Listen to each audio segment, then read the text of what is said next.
విశ్వమణి బాబు గారు, రాత్రి పడుకునే ముందు ఎలాంటి పనులు చేస్తే మనం రిచ్ అయ్యే అవకాశాలు ఉన్నాయి? Very good. ఏ పని చేయలేదు, ఒక పని కూడా చేయలేదు నువ్వు పడుకునేటప్పుడు. ఓకే, ఓన్లీ ఆలోచన పని చేస్తే రాదు.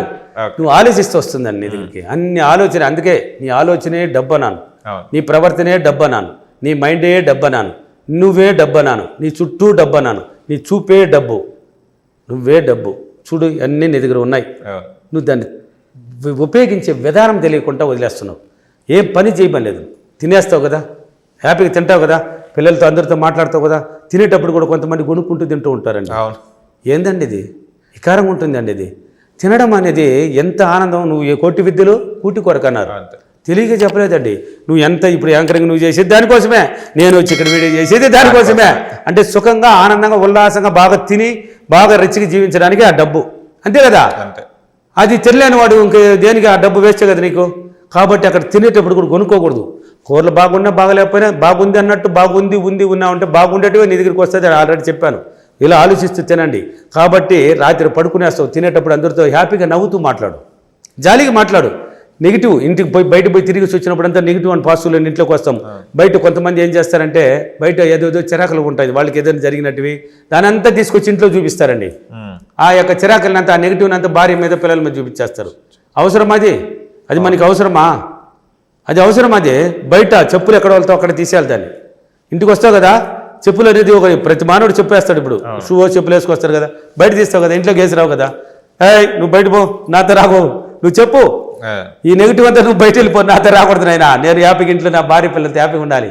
నువ్వు చెప్పుకోవయ్యా, చెప్పే. లేకపోతే ఆడు వదిలే దాన్ని, మర్చిపో, లోపలికి రా. వచ్చి ఇప్పుడు కొత్తగా క్రియేట్ చేసుకో ఒక నవ్వుతూ. ఎక్కడ నా మొదలు భార్య కనబడలేదా బా నీళ్ళు చెప్పు, ఊరికి మాటలు చెప్పు, అవి కూడా ఒక ఆనందం పడుతుంది. వచ్చింది ఏడన్నావు, నీళ్ళు ఇచ్చినావా, ఏమే నేను పట్టించుకోలేదా, చిరాకులు చూపించుకో. ప్రేమతో చెప్పు. ప్రేమతో సాధ్యం కానిది ఏది లేదు ఈ సృష్టిలో, ఏది లేదండి. ప్రేమతో ఏదైనా సాధ్యమండి. శత్రువును కూడా మిత్రువు చేసేస్తుందండి ప్రేమతో. 10 సార్లు వాడిని గురించి గొప్ప చెప్పు బయట ఇతరులతో. అరే నేను ఏదో అన్న గురించి నేను తప్పుగా అనుకున్నానే, ఆయన చూడు నా గురించి ఎంత మంచిగా చెప్తున్నాడో, వచ్చి నీతో చేపట్టుకుని సారి అడిగేసిపోతాడు.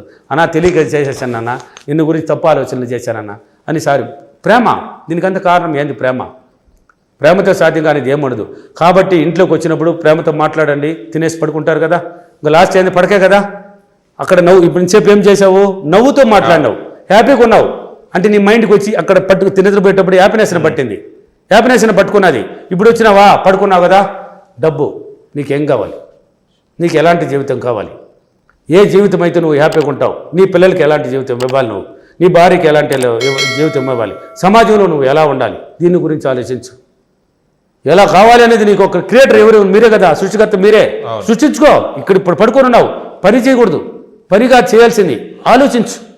ఎలా నీకేమేం కావాలో సృష్టించుకోడా. నిన్ను నువ్వు నమ్ముకున్నావు కదా, ఇంకా నీకేం కావాలో సృష్టించుకో, ఊహించుకో, దాన్ని బలంగా పొందపడతావు. రాత్రి పడుకునేటప్పుడు ఎవరైతే డబ్బుని గురించి ఆలోచిస్తూ పడుకొని నిద్రవెళ్తారో, నీ ఆలోచన తరంగాలు ఉన్నాయి కదా, నీ ప్రతిబొమ్మ నిద్రవెళ్ళిన తర్వాత నీ దగ్గర ఉండదండి. అది నీ దగ్గర ఉండదు, అది చుడుతుంది.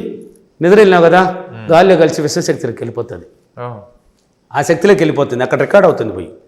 నువ్వు పదే కానీ ఆలోచించినావంటే డైలీగా నా రికార్డ్ అవుతుంది.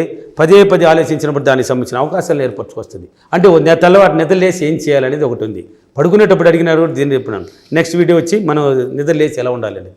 కాబట్టి అలా ఆలోచించేసి నువ్వు డబ్బుల గురించి ఆలోచించిన, ఒక కారు కావాలి, మంచి ఇల్లు కావాలి, భార్య పిల్లలు, ఫంక్షన్లు, మంచి మీ అత్తగారిల్లు, నీకు పోయినాక ఎక్కడికి పోయినా నీకు సమాజంలో మంచి విలువ, ఇలా పదే ఆలోచించి దాని గురించి. లేదు నేను పేదవాడిన కదా, దీన్ని ఆలోచిస్తే నాకు తగినా, దీని అర్హతేనా, నీకెందుకయ్యా, నువ్వే సృష్టించుకునేస్తున్నావు అక్కడ కూడా.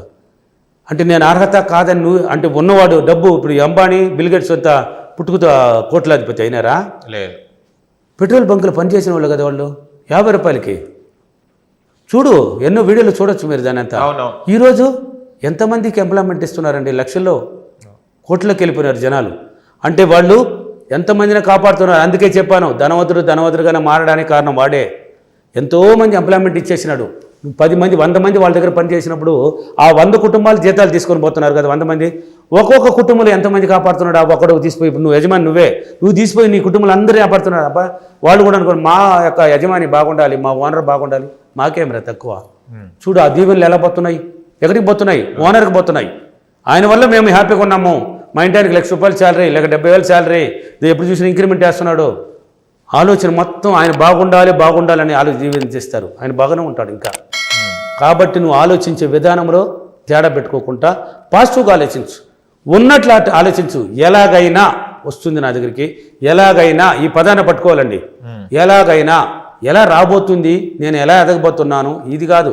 ఎలాగైనా నాకు వస్తుంది, నేను ఎలాగైనా తింటా, ఎలాగైనా ఎదుగుతా, ఎలాగైనా సాధిస్తా. ఎలాగైనా ఈ పదాన్ని పట్టుకో, ప్రతి మానవుడు పట్టుకోవాలి. అప్పుడే దానికి సంబంధించిన అవసరం. నువ్వు అన్నావు కదా, ఎలాగైనా అని పట్టించినావు కదా.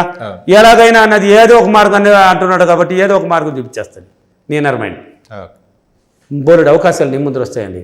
అప్పుడు వస్తుంది. ఆలోచించినప్పుడు నీకు మంచి జీవితం, అంటే నువ్వు జీవితం ఏం ఆలోచించినావు, మంచి జీవితం కావాలని ఆలోచించినావు కదా, ఆ జీవితంలోకి తీసుకెళ్తుంది కొన్నాళ్ళ తర్వాత నీ మైండ్. అక్కడ పోయి హ్యాపీగా కూర్చొని సంపాదించుకునే అవకాశాలు ఏర్పరచుకుంటుంది. అప్పుడు ఆలోచించాలి. అప్పుడు ఈ విధంగా ఆలోచించినప్పుడు ఆ జీవితానికి పోతావు. తక్కువ ఆలోచించినప్పుడు ఇక్కడే ఉంటావు, ఇంకా కూడా మైనస్ అయ్యి వెనక్కి వస్తావు. అందుకే ఉన్నవాడు పోగొట్టుకుంటున్నాడు అని చెప్పాను కదా. ఉన్నవాడు పోగొట్టుకుంటే అంటా ఉంటుంది. ఇప్పుడు లేనివాడు ఎన్ని కష్టాలైనా పడుకొని రాళ్ళు రప్పలు ముళ్ళు తొక్కుని పైకి వెళ్తాడు. వాడి కష్ట నష్టాలు తెలుసు కాబట్టి. అదే ధనవంతుడు ఉన్నాడు చూడు, ఒక్కసారిగా కోల్పోయినాడు అనుకో, డైరెక్ట్గా ఇంకా సూసైడ్ తప్ప వేరే మార్గాలు ఉండదు. వాళ్ళు పేదరికాన్ని వాళ్ళు అనుభవించలేరండి. ఎలా అనుభవిస్తారు వాళ్ళు? రిచ్గా జీవించేసి మంచి ఏసీ కార్లు తిరిగేసి మంచి లగ్జరీ డైనింగ్ టేబుల్లో 4-5 రకాల వంటలు పెట్టుకొని తినేవాడు ఒక కూర పెట్టుకొని తినేదానికి ఆలోచిస్తాడు. చాలిన జీవితాన్ని చెయ్యి, డైరెక్ట్ సూసైడ్ మనకి వద్దు ఇది అనేసి ఆలోచిస్తాడు. అందుకే ఉన్నప్పుడే విలువను కాపాడుకోండి, దాని విలువ తెలుసుకోండి.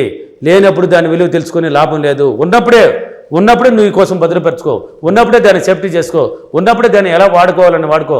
అందుకనే రాత్రి పడుకునే ముందు నువ్వు ఆలోచించే విధానాన్ని కానీ కరెక్ట్గా ఆలోచిస్తే నీకు ఉన్నవాడు కూడా చాలామంది నా దగ్గర ఉన్నవాళ్ళు క్లాస్ నేర్చుకుంటున్నారు. ఉన్నవాళ్ళు అండి, ఏమండి మీకు ఏం పని చేస్తారు, నాకు 4-5 స్కూళ్ళు ఉన్నాయి సార్ అంటున్నారు ఒక్కొక్కరు. నాకు బిజినెస్ ఉంది సార్ అంటున్నారు. అన్నీ ఉంది, నీకు ఆదాయం ఉంది, బాగుంది సార్, అన్నీ హ్యాపీగా ఉంది. మీరు ఎన్నో వీడియోలో చెప్పారు ఉన్నవాడు పోగొట్టుకుంటే ఎలా ఉంటుంది అని. దాన్ని చూసి మాకు కన్నీళ్ళు కూడా వచ్చాయి. అటువంటి జీవితం మాకు అసలు కనిపించకూడదు. ఉన్నదాన్ని కాపాడుకోవడానికి వస్తున్నారు నా దగ్గరికి. అంటే మేము ఎలా నడుచుకోవాలి, ఎలా ఉండాలి, ఎలా ఆలోచించాలి, మాది ఉన్నది ఇంకా రెట్టింపు కావాలన్నా, ఉన్నదట్టుగానే పెంచుకోవాలన్నా మేము ఎలా చేయాలి, దానికోసం క్లాస్కి వస్తున్నారు. కాబట్టి ఉన్నప్పుడే దాని విలువ తెచ్చుకునేవాడే బుద్ధిమంతుడు. ఉన్నప్పుడే దాని విలువ తెలుసుకునే వచ్చినవాడే బుద్ధిమంతుడు. లేనప్పుడు తెలుసుకునేవాడు వాడు వేస్ట్ కదా. అంతే, లేనప్పుడు తెలుసుకుని ఏం పెగ్గతావు, ఇంకా పోయింది. ఇప్పుడు తెలుసుకున్నావు, ఏం లాభం, వేస్ట్ కదా. కాబట్టి ప్రతిరోజు రాత్రి పడుకునేటప్పుడు ఇలా ఆలోచించండి. ఇప్పుడు ఎలా చెప్పానో అలా ఆలోచించినప్పుడు నీ ఆలోచనే డబ్బు రూపంలో ఆలోచించినామంటే డబ్బు మార్గాన్ని ఎంచుకొని డబ్బు రూపంలోకి తీసుకెళ్తుంది. ఓకేనా? ఓకే. ఈరోజు అఫర్మేషన్, నేను ప్రతిరోజు రాత్రి పడుకొని నాకు కావలసినదన్నీ నేను ఊహించుకొని ఆలోచించి తిరిగి పొంది హ్యాపీగా ఉన్నందుకు డబ్బులకి విశ్వానికి చాలా చాలా కృతజ్ఞతలు. Thank you reverse, thank you money, thank you so much, thank you.